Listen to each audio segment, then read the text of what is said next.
இப்பப்பா நம்ம வந்து ரொம்ப ரொம்ப ஈஸியான 10 நிமிஷத்துல முடக்கத்தான் வெயிட் லாஸ் தோசை செய்ய போறோம்.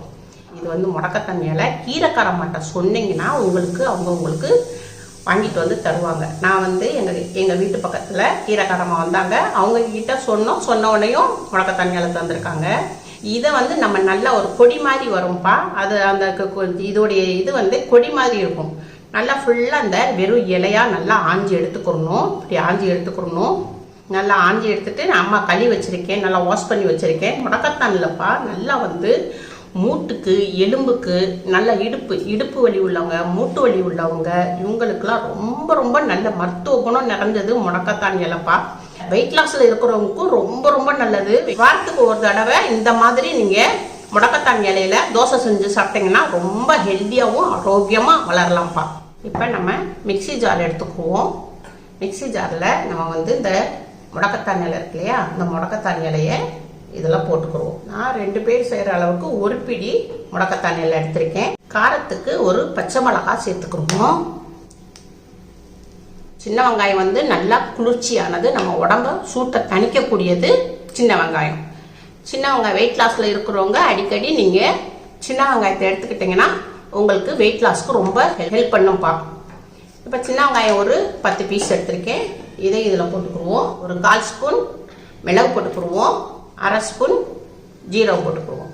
இப்போ இதை உங்களுக்கு நான் அடித்து கொண்டுட்டு வரேன், மிக்சியில் அடித்து கொண்டு வரேன். இப்போப்பா நான் முடக்கத்தான் இலையை நல்லா மிக்சியில் அடித்து கொண்டு வந்திருக்கேன். நான் இதில் வந்து 1 ஸ்பூன் தண்ணி மட்டும் ஊற்றினேன். சின்ன வெங்காயத்தில் தண்ணி இருக்கு, தண்ணி சத்து உள்ளதுனால உங்களுக்கு அதிலே நல்லா அடிச்சிருச்சு. நல்லா இன்னும் கொஞ்சம் உங்களுக்கு இப்படி நைஸாக வர்றதுக்கு 1 ஸ்பூன் தண்ணி ஊற்றிருக்கேன். இப்போ நம்ம இதை வந்து பவுலில் இதை மாற்றிக்கிடுவோம். பாருங்கள் எவ்வளோ பசேன்னு இருக்குப்பா. இப்படி தோசையில் நம்ம போட்டு சாப்பிட்டோம்னா நம்மளுக்கு முடக்கத்தான் உள்ள இலைகளுடைய நல்லா உங்களுக்கு சத்து எல்லாம் நல்லா கிடச்சிரும். இப்போ நம்ம முடக்கத்தான் இலையை மிக்சியில் அடித்து நம்ம வந்து இப்போ பவுலில் மாற்றிக்கிட்டோம். ரொம்ப ரொம்ப சிம்பிளான வேலை தான்ப்பா. இப்போ நம்ம வீட்டில் எப்போவுமே நம்ம தோசை மாவு வச்சுருப்போம், இட்லி தோசை மாவு வச்சுருப்போம். இப்போ இதில் வந்து நம்ம 2 கரண்டி மாவு ஊற்றிக்கிறோம். இப்போ இதை நல்லா நம்ம இந்த முடக்கத்தானுடைய கீரையில் நல்லா மிக்ஸ் பண்ணணும். இப்போ நம்ம கொஞ்சம் தண்ணி கலந்துக்குவோம். கொஞ்சமாக தண்ணி கலந்துக்குவோம். தோசை பரப்புறதுக்கு அப்போ தான் இருக்குது. மாவு கொஞ்சம் திக்காக இருக்குப்பா. இன்னும் கொஞ்சம் கூட தண்ணி கலந்துக்குவோம். இப்போ நம்ம கொஞ்சம் உப்பு போட்டுக்குருவோம். ஏற்கனவே மாவில் உப்பு போட்டு தான் பார்த்து நம்ம கொஞ்சம் லைட்டாக போட்டுக்குருவோம். கீரையில் வெங்காயத்தில் கொஞ்சம் கம்மியாக இருக்கும் இல்லையா, அதுக்கு லைட்டாக உப்பு போட்டுக்குவோம். இப்போ நல்லா மிக்ஸ் பண்ணிக்கிடுவோம். அவ்வளோதான்ப்பா, முடக்கத்தானுடைய மாவு ரெடி ஆயிடுச்சு. இப்போ நம்ம கேஸ் பக்கம் போய்க்கிடுவோம். இப்போப்பா நான் வந்து கேஸ் ஆன் பண்ணியிருக்கேன். தோசைக்கல் வச்சுருக்கேன். தோசைக்கல் கொஞ்சம் சூடாகட்டும். தோசைக்கல் சூடாகிடுச்சுப்பா. நம்ம எண்ணெய் துணியை வச்சு நல்லா தேய்ச்சிக்குவோம். நம்ம தோசை ஊற்றுவோம்.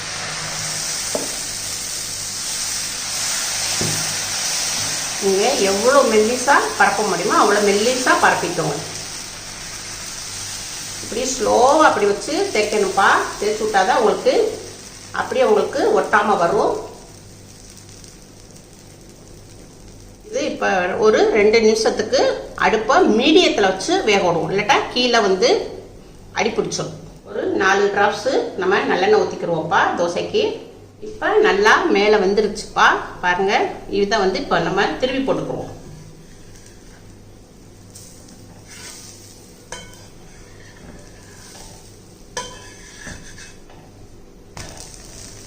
திருப்பி போட்ட பக்கமும் ஒரு 2 நிமிஷம் நல்லா வேகட்டும். இப்போ நல்லா வெந்துருச்சுப்பா. இப்போ நம்ம இதை எடுத்து பிளேட்டில் மாற்றிக்கிடுவோம்.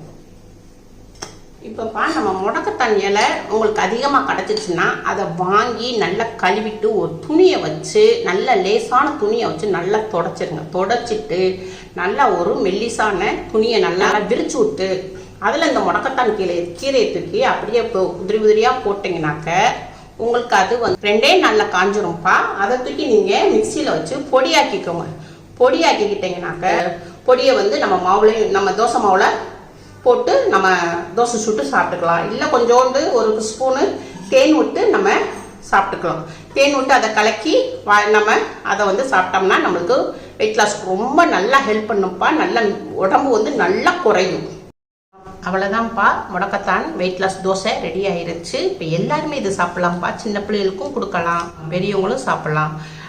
வெயிட் லாஸில் இருக்கிறவங்க, டயட்டில் இருக்கிறவங்க, சுகர் பேஷண்ட் எல்லாருமே சாப்பிட்லாம். முடக்கத்தான் இலை வந்து அவ்வளவு மருத்துவ குணம் நிறைஞ்சது. கிடச்சிச்சுன்னா நீங்கள் வாங்கி இப்படி தோசையை செஞ்சு சாப்பிடுங்க. இல்லைன்னா நீங்கள் அதை வாங்கி கீரையை வாங்கி நல்லா கழுவிட்டு நல்லா ஒரு துணியில் காய போட்டு பொடியாக்கி வச்சுக்கோங்க. ரொம்ப சாஃப்டாக இருக்குப்பா, ரொம்ப டேஸ்டாகவும் இருக்கும். இது வந்து நான் அம்மா வந்து வெண்டைக்காய் போட்டு புளிக்குழம்பு வச்சுருக்கேன். ரொம்ப டேஸ்டாக இருக்குது. நீங்கள் சாம்பார் வச்சுக்கலாம், தக்காளி சட்னி, தேங்காய் சட்னி எது வேணாலும் நீங்கள் வச்சு தொட்டு சாப்பிடலாம். உங்கள் வீட்டில் செஞ்சு பாருங்கள். அம்மாவுக்கு லைக் பண்ணுங்கள், ஷேர் பண்ணுங்கள், சப்ஸ்கிரைப் பண்ணுங்கள்.